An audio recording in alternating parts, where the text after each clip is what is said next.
Entomologi forensik adalah penggunaan serangga untuk mengungkap suatu tindakan yang melanggar hukum.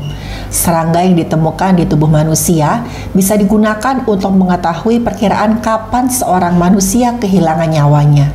Penentuan waktu tersebut penting karena bisa memberi petunjuk siapa orang yang bersama korban di rentang waktu tersebut. Seperti kasus ini, sesosok tubuh perempuan ditemukan dalam keadaan mengering di sebuah gubuk. Dan melalui kumbang yang ada di tubuh korban, akhirnya diketahui bahwa perkiraan waktu korban kehilangan nyawanya ini dan juga siapa yang saat itu sedang bersama korban. Penasaran? Markisim, mari kita simak kasus ini.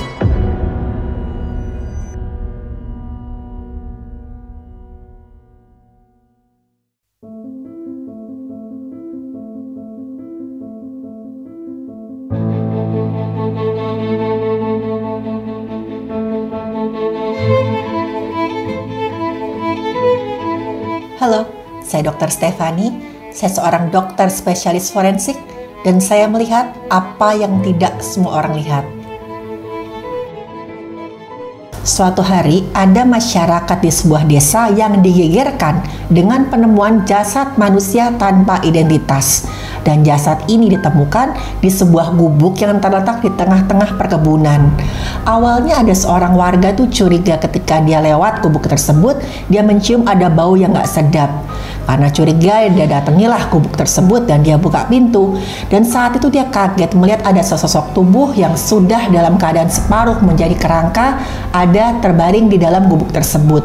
Warga tersebut kemudian mencari warga yang lain dan mereka datang. Setelah itu ada warga yang menghubungi pihak yang berwenang. Gak lama kemudian, pihak yang berwenang pun datang untuk sejenak mengevaluasi keadaan jasad tersebut di lapangan. Pada saat dilihat, jasadnya ini itu sudah dalam keadaan dikerumuni oleh serangga dan yang namanya bagian wajah itu sudah hampir berubah menjadi tengkorak. Dari hasil investigasi pihak yang berwenang, ciri-ciri yang didapatkan ketika mereka melakukan pemeriksaan antara lain, jasad ini berjenis kelamin perempuan, rambutnya berwarna kecoklatan, rambutnya panjang, dan si jasad ini tuh menggunakan kaos warna biru dongker dan ukuran itu M. Nah, saat itu didapatkan korban ini mengenakan kalung berbahan emas itu dengan bandul yang berbentuk hati. Nah, pada saat itu di sisi lengan kirinya korban ini masih kelihatan ada sedikit daging. Dan di daging itu ada gambaran seakan-akan tuh kayak ada semacam gambar tato itu berbentuk bunga mawar yang warnanya tuh masih merah-merah kusam. Tapi waktu itu nggak terlalu jelas karena kan saat ini korban itu tuh warna kulitnya sudah berubah jadi warna kecoklatan. Kurang lebih 3 minggu sebelum penemuan jasad si korban ini, ada seorang ibu yang melapor kalau dia tuh kehilangan anaknya. Anak perempuannya itu tiba-tiba aja nggak pulang ke rumah dan saat dihubungi itu handphonenya nggak aktif. Ibu ini kemudian mendatangi pihak yang berwenang saat dia mendengar ada penemuan jasad seorang perempuan di sebuah gubuk. Nah, saat itu si ibu ini dengar kalau si jasad ini itu pakai baju warna biru dongker. Dan seingat ibunya ini terakhir kali dilihat si anaknya ini dalam keadaan hidup. Anak ini katanya sih mau keluar pergi sama teman-temannya. Dan terakhir si ibu ini ingat anaknya ini keluar pakai kaos warna biru dongker, pakai celana jeans. Dan juga anak ini pakai kalung hadiah dari si ibu ini di ulang tahun anaknya yang ke-17. Dan saat itu sang ibu ini langsung diminta oleh pihak yang berwenang untuk datang ke rumah sakit memberikan data antemortem si anak ini, yaitu ciri-ciri si anak ini tuh apa aja yang ibu ini ingat. Nanti akan dibandingkan dengan temuan postmortem alias penemuan yang ada di jasad si perempuan tadi yang ditemukan. Nah, mengetahui siapa korban itu sangat penting karena dengan kita tahu ini identitas si korban ini adalah si ini, jadi kita bisa tahu nih siapa kira-kira orang yang berniat jahat terhadap si korban.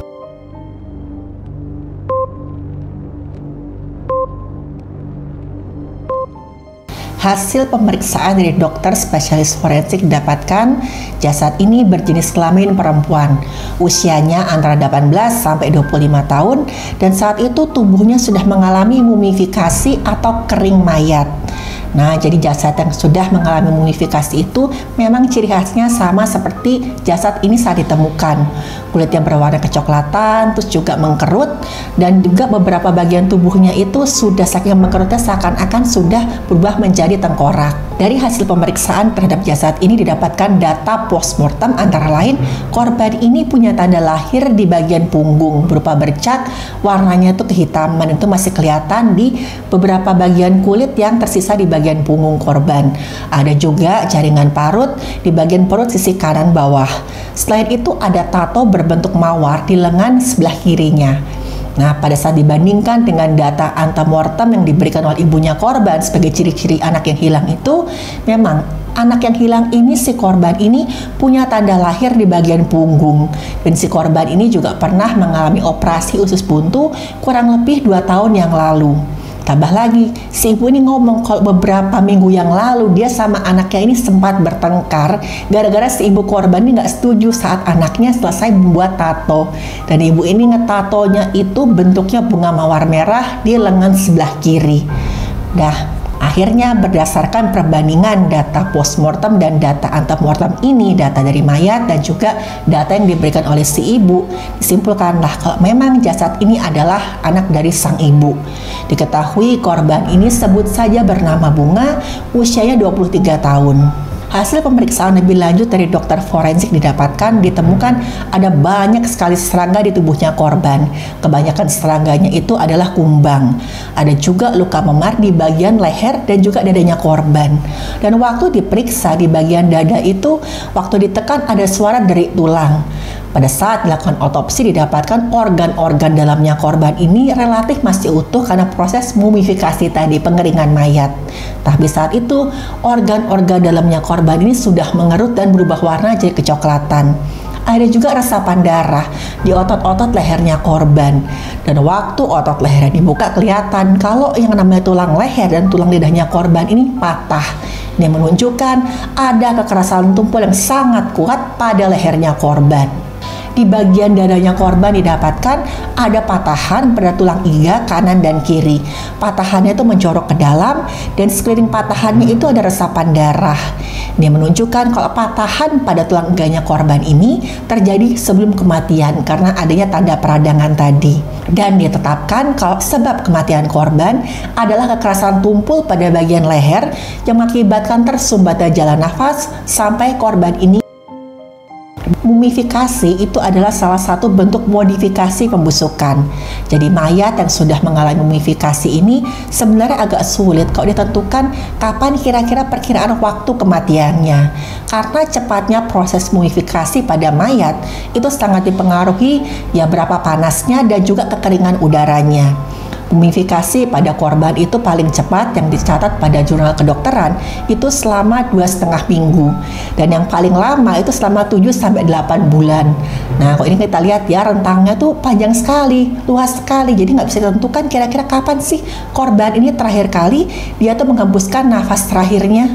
Karena itu dokter kemudian memilih untuk menggunakan serangga di tubuh korban untuk menentukan kapan perkiraan waktu kematiannya.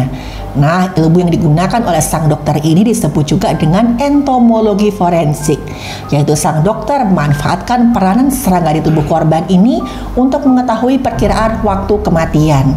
Dan sebelum korban diotopsi, dokter ini juga sempat mengumpulkan sebanyak mungkin serangga yang ada di tubuhnya korban untuk kemudian diperiksa. Dan seluruh serangga tersebut kemudian dimatikan menggunakan alkohol 96% sebelum dianalisis bentuk dan sifatnya. Di tubuhnya korban, dokter menemukan pupa lalat. Pupa ini adalah tahap terakhir dari metamorfosis lalat sebelum lalat ini berubah menjadi lalat dewasa. Dan kalau sudah ada pupa lalat ini berarti ditentukan kalau korban ini sudah meninggal dunia antara 7 sampai 10 hari sebelum dilakukan pemeriksaan. Nah, untungnya saat itu juga ditemukan serangga jenis lain, yaitu Dermestes maculatus atau dikenal juga dengan kumbang kulit. Dari temuan ini kemudian dibandingkan nih, kira-kira dari fasenya si kumbang kulit ini berapa lama ya si kumbang ini sudah ada di tubuhnya korban setelah korban meninggal dunia. Dan saat itu dokter menemukan lebih lengkap lagi fase-fase dari si kumbang kulit tadi. Dokter menemukan ada larva, ada pupa, dan juga kumbang dewasa. Jadi kumbang ini saat berada di tubuhnya korban sudah mengalami metamorfosis secara penuh. Jadi waktu perkembangan si kumbang kulit ini dari larva sampai dewasa itu kurang lebih 20 hari. Dan dengan cara ini akhirnya dokter menggabungkan perkiraan waktu kematian korban dari dua jenis serangga ini. Dan akhirnya diperkirakan korban ini sudah kehilangan nyawanya antara 10 sampai 20 hari sebelum dilakukan pemeriksaan.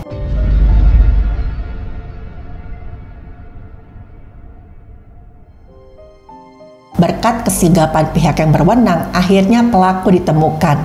Pelaku ini adalah teman laki-lakinya korban, sebut saja nama pelaku ini Tono. Tono ini nekat Bunga karena si Bunga ini selalu ngotot dia ingin dinikahi sesegera mungkin oleh Tono. Bunga sama Tono ini punya hubungan spesial di mana keduanya ini sudah terlalu jauh dan beberapa kali melakukan hubungan suami istri.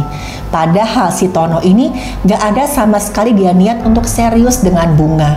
Hubungannya dengan Bunga dianggap hanya bersenang-senang aja. Toh Tono sama Bunga sudah sama-sama dewasa. Jadi kurang lebih 2 minggu yang lalu sekitar jam 7 malam, Tono ini ngajak Bunga pacaran di sebuah perkebunan.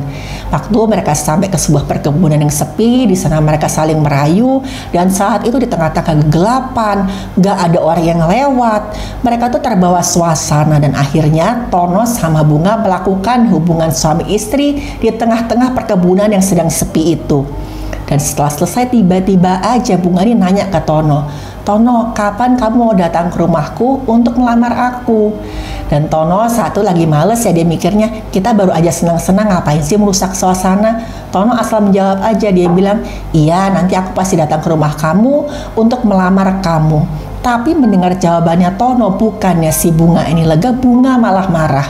Bunga bilang, "Kamu itu dari dulu saya tanya, pas jawabannya nanti dan nanti terus. Kamu nggak tahu ya hubungan kita itu sudah kelewat jauh. Kamu tuh nggak tahu terima kasih ya Tono. Kamu tuh kan beberapa kali udah saya kasih uang untuk bensin, untuk makan selama kita pacaran, dan beberapa kali tuh kamu saya kasih uang buat kamu jajan. Kamu tuh nggak malu ya sebagai laki-laki udah dikasih segitunya. Kamu sama sekali nggak ada niatan baik untuk serius. Ketemu sama orang tuaku aja nggak pernah." Dan saat itu Bunga juga mengancam kalau Tono nggak segera melamar Bunga di depan kedua orang tuanya Bunga, Bunga akan menyebarkan sudah sejauh mana hubungan mereka ke teman-teman mereka semua. Waktu mendengar ancaman Bunga ini, Tono merasa marah, dia juga panik, dan kemudian tanpa berpikir panjang Tono dan itu Bunga sempat melakukan perlawanan. Tapi bagaimanapun juga Tono ini laki-laki, tenaganya lebih kuat, Bunga pun kalah. Gak lama kemudian badannya Bunga terkulai lemas dan tergeletak tidak bernyawa lagi. Melihat kekasihnya ini sudah tidak bernyawa, Tono semakin kebingungan. Dia mikirin bagaimana cara menyembunyikan jasad si kekasihnya ini karena dia takut sekali ketahuan. Dan dengan motornya akhirnya Tono ini membawa jasadnya Bunga masuk lebih dalam ke area perkebunan yang sepi. Tengah-tengah situ Tono ngelihat ada satu gubuk kosong yang kayak itu terbengkalai. Tanpa pikir panjang, Tono buka pintu gubuk tersebut, dia masukkan jasadnya Bunga, dan kemudian Tono melarikan diri. Waktu jasadnya Bunga ini dimasukkan ke dalam gubuk yang terbengkalai tadi, keadaannya jasadnya itu cuma menggunakan kaos sama pakaian dalam bagian atas. Sedangkan celana jeans dan celana dalamnya Bunga sama Tono dibawa kabur karena Tono ingat tadi tuh mereka sempat melakukan hubungan suami istri tanpa pengaman. Tono khawatir misalkan ada sisa-sisa cairan tubuhnya yang menempel di baju bagian bawahnya Bunga nanti akan ketahuan. Dan setelah celana jeans sama celana dalamnya Bunga tadi dia bawa lari, itu dia buang begitu aja ke sungai. Dan setelah itu Tono nggak memberitahukan kejadian tadi ke siapapun. Waktu si Tono dengar kalau ibunya Bunga melaporkan kehilangan Bunga, Tono panik, dia sempat kabur keluar kota. Tono mengaku ke orang tuanya kalau dia mau ikut, ada temannya itu punya proyek pekerjaan. Dan di luar kota itu Tono sempat menumpang di rumah kakaknya, tapi dia berpindah-pindah. Beberapa hari di rumah kakaknya, beberapa hari di rumah temannya. Pokoknya dia nggak betah menetap di satu tempat karena dia takut nanti pihak yang berwenang datang untuk menciduk si Tono. Tapi waktu kurang lebih 3 minggu kemudian, Tono dengar-dengar berita kalau nggak ada kabar tentang bunga yang ditemukan. Tono merasa aman. Tono ini merasa kejahatannya itu sama sekali nggak ketahuan, dan dengan perasaan lega Tono kembali ke rumah orang tuanya.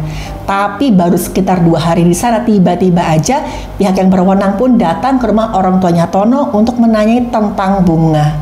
Dan saat itu Tono tidak melawan dan Tono langsung ditangkap oleh pihak yang berwenang.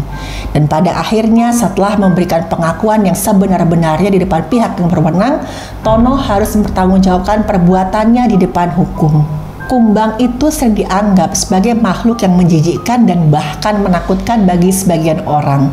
Tapi ternyata kumbang dan serangga yang menjijikkan lainnya itu sangat berguna untuk investigasi kriminal. Tidak ada kejahatan yang sempurna. Setiap kejahatan pasti akan meninggalkan jejak.